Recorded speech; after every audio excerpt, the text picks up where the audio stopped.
السلام عليكم ورحمة الله وبركاته. ازيكم عاملين ايه؟ رب تكونوا بخير. اهلا بكم معنا من جديد في فيديو جديد. لو اول مرة تشوفوا قناتنا ما تنسوش دعمكم بالاشتراك في القناة وتفعلوا الجرس عشان يوصلكم كل شيء جديد.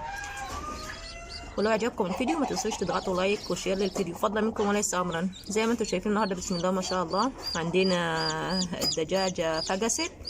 زي ما انتم ملاحظين انا عندي الدجاجه او الفرخه راكده وجنبها جات البطه كمان باضت ورقدت، فما شاء الله يعني. فشايفين عاوزين نشوف المكان كده من الخارج.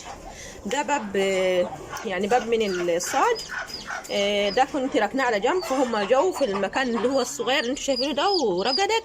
كانت الدجاجه راكده على الارض، فانا جبت لها نص جرجر، يعني كنت عامله زي سجايه او مأكل يعني احط فيه اكل، فانا حطيت لها البيض فيه عشان طبعا لو هي ثبته كده على الارض فممكن الفيران تسحبه او ممكن البيض يتنطور، فبالشكل ده ممكن تحافظ على البيض اكتر. فاللي هنعمله دلوقتي انا هشيل الباب ده يعني نزحزحه شويه ونشوف الدجاجه فقست لنا قد ايه. انا طبعا زحزحت الباب شويه، شايفين انا بديت من الداخل جنبهم، او في ما شاء الله عندنا هو كتكوتين طالعين ما شاء الله ما شاء الله بسم الله ما شاء الله تبارك الرحمن. فانا طبعا هخليهم جنبهم. شايفين هي بتعض ازاي، شايفين ما شاء الله. انا هشيل البيض طبعا ده اللي متقشر عشان اسيب مساحه للكتاكيت معايا طبعا، عشان طبعا يتدفوا تحت امهم ان شاء الله وما يبردوش. فانا هسيبهم طبعا ان شاء الله باذن الرحمن، بس يعني ان شاء يا رب كده ما تروحش حاجه لمهم طبعا، ان كان قطط ولا اي شيء طبعا ولا فيران. فهو بسم الله ما شاء الله. شايفين بتعض امهم ازاي، شايفين بسم الله ما شاء الله. شايفين ده هي بتعض ما شاء الله. كتاكيت شكلها روعه. شايفين دي يا جماعه ده متهجن برغمه. شايفين الريش اللي في الرجل. هي طبعا دلوقتي محتوياهم وهتقعد فوقيهم. انا هسيبهم طبعا هم لسه برضه شويه. ما شاء الله ما شاء الله. ده في تاني يا جماعه اهو برضه، ده طالع من بره اهو. انا هسيبهم طبعا لانه كان في فراخ برضه بتيجي بتبيض اوقات معاها، ففي بيض متاخر طبعا شويه. فانا هسيبهم بكره ان شاء الله، وهحوط عليهم كويس واغطيهم كويس عشان ما فيش حاجه تروح من ناحيتهم يعني. وبكره ان شاء الله نكمل مع بعض الفيديو ونشوف هنعمل يعني في الفراخ ايه. طبعا في فيديو تاني ان شاء الله هعمل لكم برضو على الفراخ وطريقه طبعا الرقاد، او يعني ازاي ننقل فرخه من مكان لمكان، ونشوف متى الدجاج بيرقد وازاي نرقد يعني فراخ، وهل ينفع اننا احنا نرقد فراخ يعني اجباري ولا لا. ان شاء الله كله هنشوفه في الفيديوهات القادمه باذن الرحمن. فانا طبعا هسيبهم لبكره، وبكره نكمل الفيديو مع بعض نشوف هي طلعت لنا يعني كم كتكوت من اصل كم بيضه. كل ده هنشوفه في الفيديو ان شاء الله.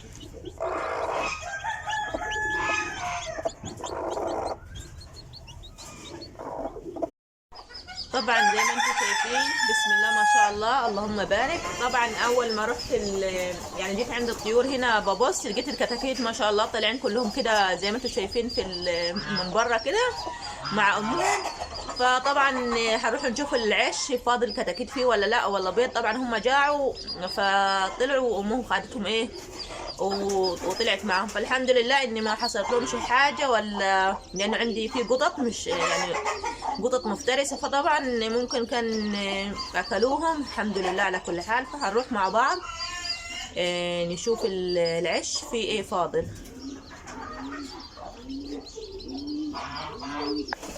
طبعا زي ما انتم شايفين انا قفلت عليهم خالص، ما سبتش غير بس يعني المدخل ده ان هم مثلا او الدجاجه طلعت تاكل او حاجه كده يعني. وانا قفلت عليهم خالص، حتى من الناحيه دي برضو سكرت عليهم خالص. زي ما انتم شايفين لسه برضو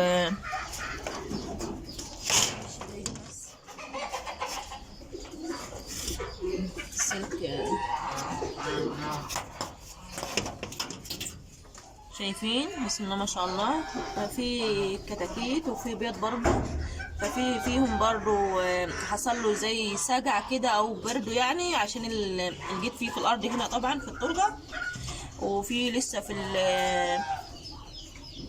العش بتاع الدجاجه طبعا. فهروح اشوف كده ونشوف البيض ده ايه اخباره طبعا.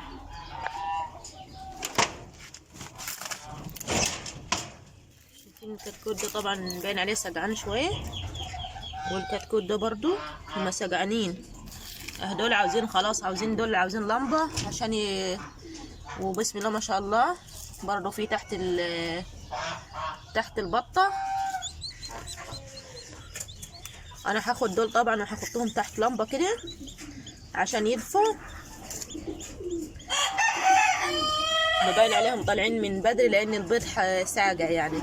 فانا هاخد البيض ده كله اللي لسه ما طلعش هحطه للبطة، لان ممكن يكون متاخر طبعا لانه كان في دجاج بيبيض معاها برضو. وهاخد الكتاكيت دي وهم وامهم طبعا هم سجعانين صراحه، سجعانين عاوزين يتدفوا طبعا. فانا هاخدهم، هسيب بس القفص زي ما هو، العش بتاع الدجاجه طبعا عشان يكون ايه مضاري للبطه. وهاخد الكتاكيت دي هم وامهم. انا كنت هاخد الكتاكيت واسيب امهم طبعا على البيض اللي موجود، بس انا دلوقتي هخليه تحت البطه. والافضل ان انا اخد الام معاهم عشان ايه بتدفيهم كده وتحميهم، بدل ما انا يعني احضن وكده يعني. فالافضل يكونوا معاهم احسن. هنروح مع بعض ونشوف هنعمل ايه في الكتاكيت وامهم. هنشوف يعني هنحضنهم فيه طبعا في قفص ولا تحت لمبه ولا. بس دول محتاجين لمبه التنين دول لانهم سجعانين. شايفين ما شاء الله، بسم الله ما شاء الله.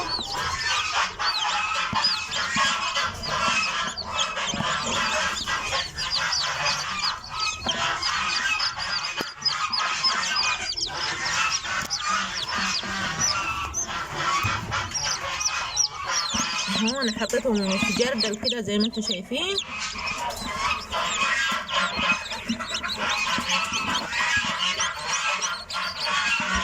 ما شاء الله هم ما شاء الله. شايفين كم واحدة معايا؟ ما شاء الله 2 4 6 8 10 12 13 واحدة طبعا من 18 بيضة زي ما انتم شايفين. باقي كم حبة بيض يعني. ما شاء الله ما شاء الله نسبة تخس يعني كبيرة جدا ما شاء الله.